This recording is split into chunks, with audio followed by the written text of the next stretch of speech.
I want to just go through some of these names, and Okay. you tell me, like, when the Wu-Tang Clan blew up, Shyheim the Rugged Child, Sons of Man, Killer Army, Okay, hold on, slow down. Shyheim the Rugged Child actually had a record out before Wu-Tang Clan, and Shyheim was one of the youngest people in history of hip-hop to get a record deal. He got a record deal with Virgin. He had a song. He actually pioneered a lot of the young minds who was striving to get on. So Shyheim, he ended up, going through the system and, getting locked up and all that. But Shyheim was a dope MC. And if anything, people should respect Shyheim the same way you respect Lord Finesse. You know what I mean? Because he was 13, 14 years old with a record, a video, and and people was on his dick. Right. He was nice.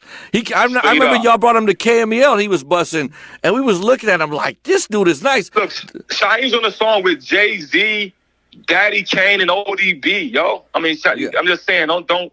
So anyway, Shyheim. Then who else you said? Sons of Man? No. But I guess what I was asking is, you put out, the question is, all these crews that started coming out.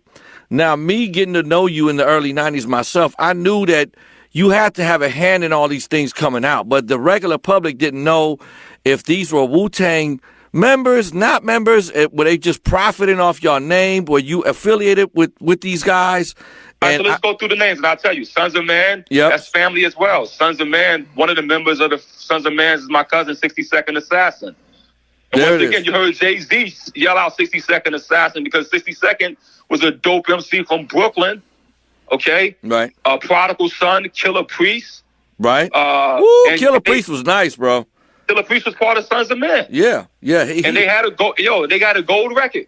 They got a record, they went out, they made a gold record. So whoever going gold is not an easy task. Right. Some of your favorite rappers never made it gold. All right. So they had a gold record, and Sons of Man, we got to give them respect because they also helped pioneer a lot of 90s hip hop vocabulary, styles, all that. You know what I mean? I never forget when I came to LA, my man Sam Sneed was like, yo, Prodigal Son, that boy is crazy. Right. You know what I mean? Right. So anyway. But these are all through you, right? Like, in other words, you knew this was happening, or did you stamp these? Sons of Man was signed to Wu-Tang Records. Okay. Shyheim is my student. He used to be in my crib, still in my rhymes before he started writing this rhyme. So Shyheim is family. Him and my little brother, Ninth Prince. So Ninth Prince is part of Killer Army. Killer Army, another group that came out on Wu-Tang Records. Right. So, they didn't make a gold album, but they definitely sold about 300,000-400,000 copies. Very profitable. It was Ninth Prince, Killer Sin, Don Pacino, and Shogun the Assassin. Yeah, they were signed to my label. They was representing. Dope, man. So I'm going to go through these. So Killer Army, you explained. Ninth Prince, you explained. Law the Dark Man, Royal Fam, and Wu Syndicate.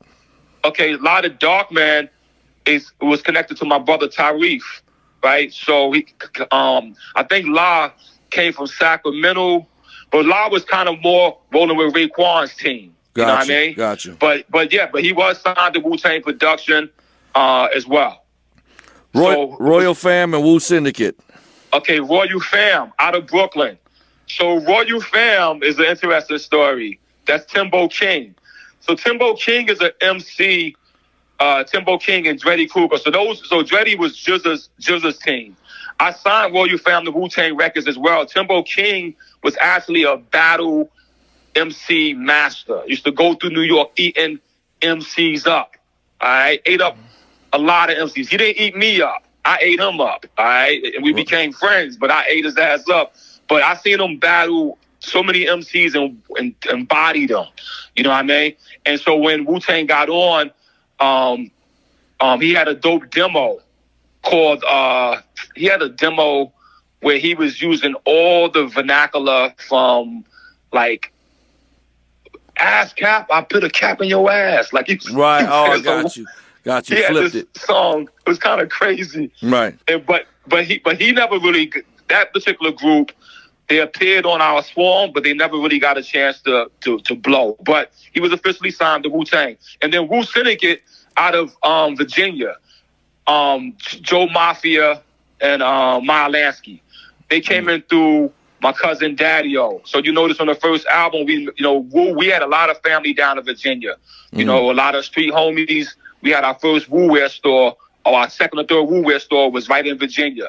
And these young brothers came out of there. So they was brought to me from Papa Ron and my cousin Daddy-O.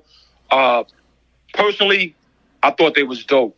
I thought they had a big future. Right. I think what happened with them is they got kind of caught up in the web before they got a chance to shine. You know what I mean? Sometimes that happens. You know, you get a record deal and you kind of get up there too fast before you even get what you're supposed to get. But they was officially signed to Wu-Tang Records too, yo. So yeah, man. I mean, it seemed like you made it, RZA, and you were willing to help the guys that were asking for help, is what it seemed like. Because I've known you for years, man, and I know that you travel the world too, man. And we were talking about it one time. I was just thinking, man, you just make the Wu-Tang worldwide at this point, bro, because I'm sure every country you go to, people hand you demos, and some of these cats got to be. Now, I remember you told me a story. You were in Australia, and everywhere you went, you were like, man, there was some nice dudes out there, man. So going back in time, like now more people, Yellow Jackets, Black Knights, American Cream Team, Brooklyn Zoo, CCF Division. I mean, dude, I'm looking at this list of. I just went through my record collection because when I saw this on IG, when it kind of was like they don't know the story and they're kind of making fun of it in a sense, I'm like, bro, y'all don't know what this man had to go through to put these dudes on. You know what's so funny about it, Tech? Let me just say this real quick. Yeah. And, people can make jokes because, if you're talking about drink champs, they first of all, they drinking and then we talking, right? Yeah. So, I know. They're a little drunk. I know. Look, Nori's my man. I love Nori, him, Capone, their whole team out there. The difference is like, for us, right? When Wu-Tang, before we got on, we were street dudes, you know what I mean? Going through the streets, dealing with it, 7 out of 9 is got felonies,